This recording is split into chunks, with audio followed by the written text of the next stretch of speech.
We're coming off of God of War 2018. How do you top that? How do you deliver something that players will love maybe just as much as God of War 2018? The pressure was tremendous.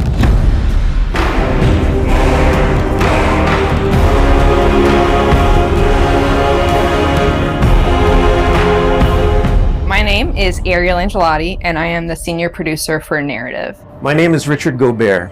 I'm the story lead for God of War Ragnarok. I'm Jody Kupsko, and I'm the supervising dialogue designer. It's my job to shape the story along with our writing team, our narrative director, and game director. As a producer, it's my job to help build a team to create that content, to own the schedule in realizing that content. I oversee the dialogue production throughout the entire titles. Every line of dialogue that you hear, every human vocalization and effort and grunt, our team touches. So I'm a man now, like you? No. We are not men. We are more than that. The responsibility is far greater. In the story of God of War 2018, we find Kratos seemingly having turned over a new leaf in the Norse lands. He lives a quiet life, hidden in the woods with his wife Faye and their son Atreus. And the story starts with them mourning her death. And we learn that she made a final request before she passed away. She wanted them to spread her ashes from the highest peak in all the 9 realms. He's scared of being a bad father, a bad influence, and as a result, it's made him an absent father. His greatest fear is that he's passed that evil that's inside of him onto his son. You are too quick to temper. You are rash, insubordinate, and out of control. This will not stand. You will honor your mother and abandon this path you have chosen. It is not too late. They befriend Freya, who is an exiled Vanir goddess who used to be married to Odin. They meet Mimir, the self-proclaimed smartest man alive, who serves as their guide and their confidant. And they meet the Holdra brothers, Brock and Sindri, who are world-class weaponsmiths who end up their main source of upgrades and equipment. Now, among the enemies they make are the Aesir gods, whose leader is none other than Odin, someone we never meet in God of War 2018, but who casts a very long and dark shadow over the 9 realms. There are consequences to killing a god! Why? How do you know? How do you know?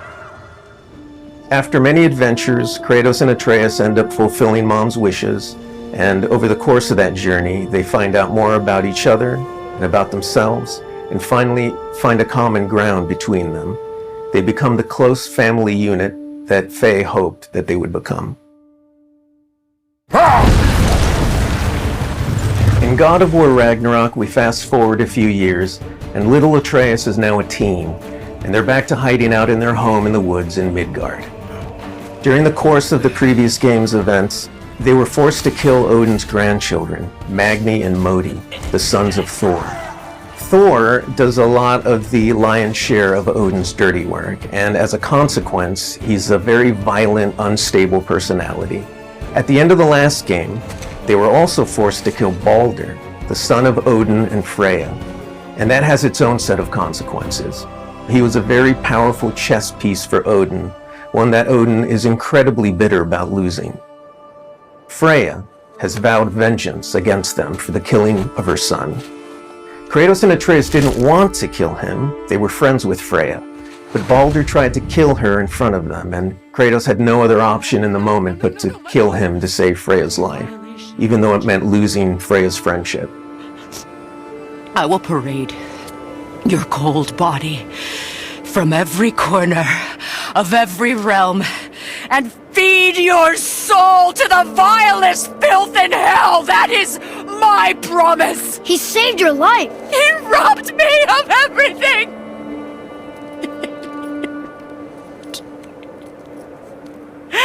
Everything.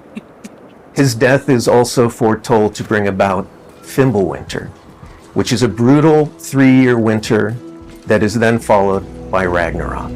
It's an apocalyptic war between all the Norse gods, the giants, the dwarves, and the elves, and an army of the dead. They're all destined to fight in a battle that basically ends the world. Kratos is understandably worried about his son and what it means for him. You get to go on this journey with how Atreus grows into a young adult and how Kratos grows into his next era in his life, and really see kind of the parent that he's striving to be, but the person he's striving to be. I find that tale so incredibly relatable. We had started shooting plenty of content before the pandemic hit. In fact, the week before we all went work from home, we were doing a shoot. I remember being on and off that set, running back to the office and having to talk to studio leadership about what was going down and how this was going to impact us moving forward. And those were trying times. For us, it was a very unique challenge because we had to bring in actors and we had to record them. And so we had to look at different ways of adapting our typical motion capture process and dialogue recording process so we can continue production and continue at the quality that we wanted for our players and our fans. We had some actors stand in for other characters, actors who were already, who were like core to one of the scenes, might just be able to play a background character in another scene to be able to avoid a situation where too many people were on set on any given day. We avoided compromising the story that we were trying to tell as a result of the pandemic and these limitations that we had to deal with. There were no cinematics that we changed. We still have the same characters in them in the final game. We just had to get a bit creative with how we shot the content. Our actor for Atreus, Sonny, is a teenage boy, and his voice changed dramatically throughout the several years on this title. I don't want to fight anyone. I just want answers.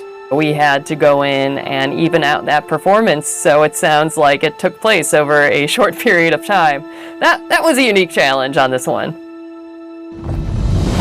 The prophecies say Fimbulwinter leads to Ragnarok. War is coming.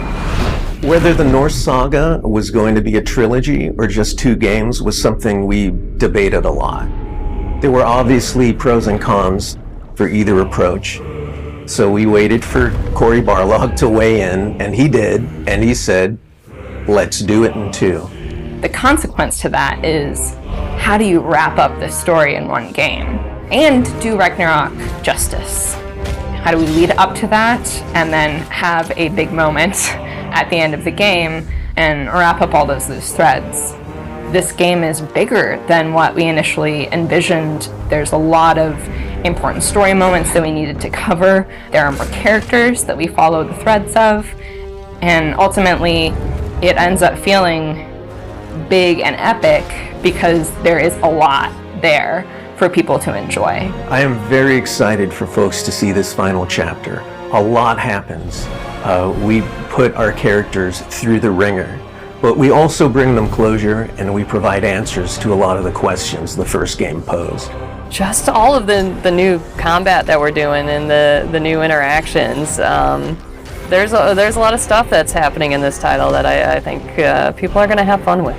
We all have our own personal Ragnaroks to deal with. And this story is about how you process that, how you own it, and how you make it a part of yourself and grow from it. I mean, we set some stuff up at the end of last game. There's going to be some consequences this game. We're going to see how things play out between Freya and Kratos. We're going to see how the evolution of the family relationship continues. You got Brock and Sindri, the dwarves, who are kind of part of your makeshift family now. And there's going to be some other characters that we introduce that may be going to disrupt the balance a little bit.